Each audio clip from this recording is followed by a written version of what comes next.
السلام علیکم، میرے چینل سچ کے سفر میں آپ کو خوش آمدید۔ میں ہوں آپ کا میزبان نعمان۔ جیسا کہ آپ کو پتہ ہے کہ میں آپ کے لیے خوفناک اور حقیقت کہانیاں لے کر آتا رہتا ہوں، اور آج بھی میں آپ کے لیے ایک سچا اور خوفناک واقعہ لے کر آیا ہوں۔ یہ کہانی ہمارے دوست محمد عمیر نے سینڈ کی ہے، اور یہ کہانی بہت زیادہ دلچسپ ہونے والی ہے۔ تو کہانی شروع کرنے سے پہلے میں آپ سے یہ کہنا چاہوں گا کہ آیت الکرسی کا احصار کر لیں، کیونکہ سنا ہے کہ جب ان چیزوں کا ذکر کیا جاتا ہے تو یہ کافی دلچسپی سے آپ کے قریب ہو کر سنتی ہیں۔ تو آئیے یہ کہانی محمد عمیر کے منہ زبانی سنتے ہیں۔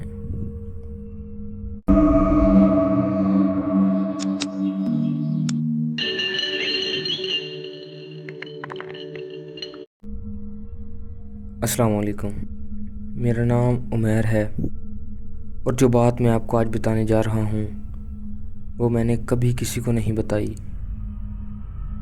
کیونکہ لوگ یقین نہیں کرتے، کہتے ہیں تمہارا وہم ہے، بیماری ہے، کچھ نہیں ہوتا۔ مگر میں نے اپنی آنکھوں سے دیکھا ہے اپنی بہن کو بکھرتے ہوئے۔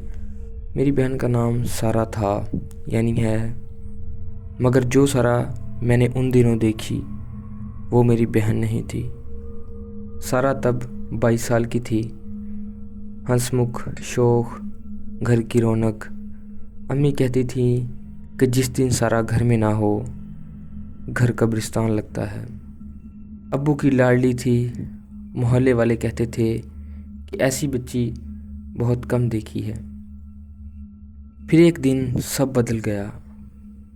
یہ ستمبر کی بات ہے، موسم بدل رہا تھا۔ ہمارے محلے میں ایک عورت رہتی تھی، لوگ اسے چاچی زرینہ کہتے تھے، مگر اس کے بارے میں عجیب باتیں مشہور تھیں۔ کہتے تھے کہ وہ اگر کسی سے جلتی ہے تو چھوڑتی نہیں۔ سارہ کا اس سے کیا جھگڑا ہوا مجھے آج تک پوری طرح نہیں معلوم، بس اتنا پتہ ہے کہ ایک دن سارہ نے اس کی بیٹی سے کچھ کہا۔ معمولی بات تھی، بچوں میں ہوتی رہتی ہیں، مگر چاچی زرینہ نے اسے معمولی ہی نہیں سمجھا۔ پہلی نشانی مجھے رات کو ملی۔ میں دیر سے پڑھائی کر کے سو رہا تھا جب سارہ کے کمرے سے آواز آئی، ایک عجیب سی سرسراہٹ، جیسے کوئی دیوار پر ناخن گھسیٹ رہا ہو۔ میں اٹھا، دروازہ کھٹکھٹایا، اندر سے کوئی جواب نہیں آیا۔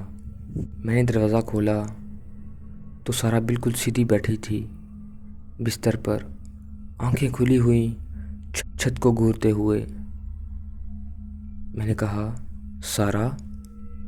اس نے میری طرف دیکھا، مگر اس کی آنکھوں میں کچھ نہیں تھا، بالکل خالی، جیسے کوئی اندر سے بجھ گیا ہو، یعنی کہ بالکل سفید ہو گئی تھی۔ اس نے کہا، سو جاؤ بھائی۔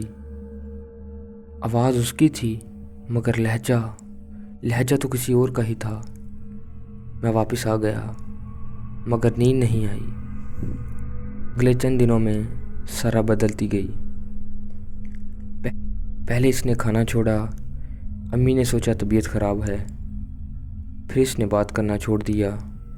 ابو نے سوچا کوئی پریشانی ہے، مگر ایک ہفتے بعد جو ہوا اس کے بعد کوئی بہانہ نہیں بچا۔ رات کے 2 بجے تھے، سب سو رہے تھے، اچانک سارہ کے کمرے سے چیخ آئی، ایسی چیخ جو میں نے پہلے کبھی نہیں سنی، نہ انسانی نہ بالکل غیر انسانی، بیچ کی کوئی آواز تھی۔ ہم سب دوڑے، سارہ فرش پر بیٹھی تھی، بال بکھرے ہوئے، ہاتھ کانپتے ہوئے۔ اس کے سامنے دیوار پر سیاہ رنگ کے نشانات تھے، جیسے کسی نے انگلیوں سے کچھ لکھا ہو۔ ابو نے لائٹ جلائی اور دیکھا تو سارہ کی انگلیاں سیاہ تھیں۔ اس کے بعد ہم ڈاکٹر کے پاس گئے، سب ٹھیک نکلا،